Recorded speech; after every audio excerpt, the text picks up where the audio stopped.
Un autre besoin fondamental que nous avons, c'est l'hydratation. Alors, faut-il boire beaucoup, 1,5 litre, 2 litres, 3 litres? À quel moment devons-nous boire? Pendant les repas, avant les repas, après les repas? Et surtout, quel impact l'hydratation peut avoir sur notre corps et notre esprit? Bonjour à tous, je suis Véronique Chaput, sophrologue, praticienne en hypnose et psychosomato-énergétique. Et oui, effectivement, l'hydratation est quelque chose de fondamental. Pour autant, à quel rythme devons-nous boire? Est-ce que la boisson est toujours la cause de notre manque d'hydratation? On dit souvent il faut boire un verre toutes les heures. Oui, pourquoi pas.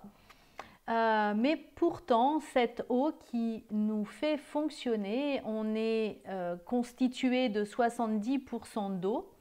Et cette eau arrive en grande partie par l'eau que nous pouvons boire, mais il y a d'autres sources d'hydratation que l'on oublie complètement.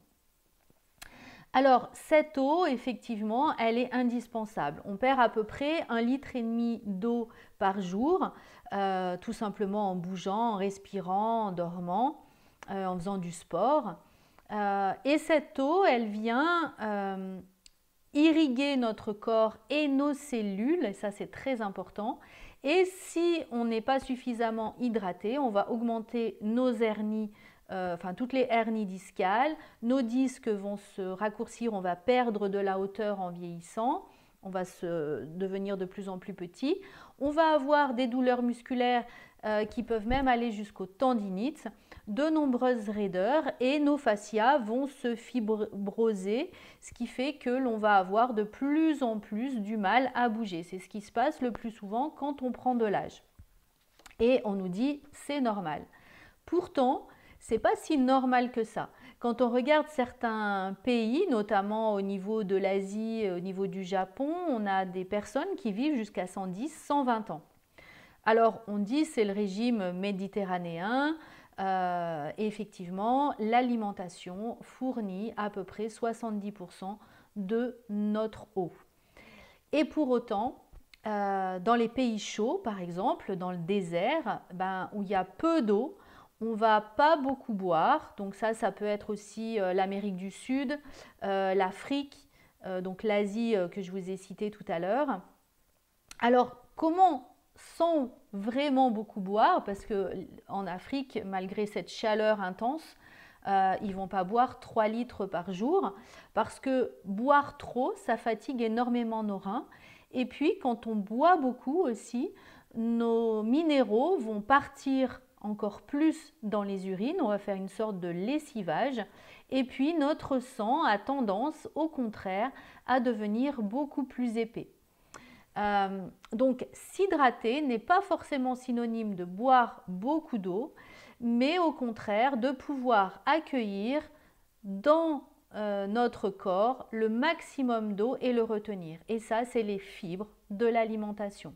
Donc en choisissant de s'alimenter différemment, on va pouvoir au contraire garder un sang beaucoup plus fluide et donc qui va pouvoir drainer beaucoup plus les toxines, parce que si on boit beaucoup d'eau, notre sang s'épaissit et donc les toxines, aussi bien dans le sang que dans la lymphe, vont avoir du mal à s'évacuer.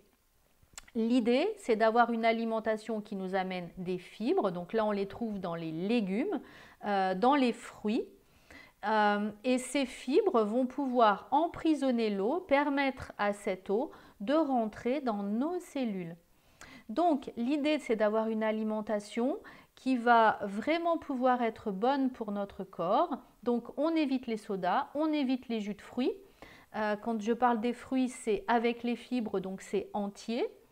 Sinon, si vous voulez des jus de fruits, il faut vraiment les mixer. Le risque après des jus de fruits, c'est que dans un jus de fruits, on peut boire 3 ou 4 oranges, par exemple, pour avoir un jus d'orange. Mais en réalité, on n'aurait jamais mangé 4 oranges. Donc il faut se méfier des jus de fruits parce que du coup, ils vont apporter beaucoup de fruits, de sucre, pardon, et donc ça va fermenter.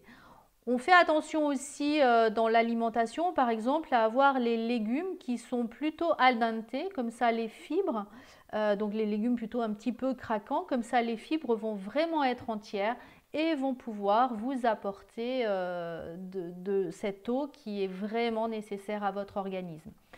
De cette façon-là, on va éviter de pouvoir dire que c'est notre position, notre tâche qui va nous donner par exemple, si j'ai une tendinite et que je répète toujours le même geste, on a tendance à penser que c'est le geste qui va faire la tendinite. Or, le plus souvent, c'est juste le manque d'hydratation. Donc, revoyons notre alimentation, allez sur une alimentation avec des fibres, une alimentation plutôt al dente, une alimentation qui vous permet de rester jeune. Voilà, j'espère que cette vidéo sur ce deuxième besoin qui est l'hydratation, donc à bas l'idée de boire 2 litres, 2 litres et demi d'eau par jour, mais surtout retrouvons une alimentation de base, une alimentation qui est bonne pour nous, une alimentation qui permet de faire fonctionner nos corps. Si cette vidéo vous a été utile, n'hésitez pas à la partager au plus grand nombre, de pouvoir la liker et peut-être de vous abonner avec le bouton juste en dessous. Belle journée à vous!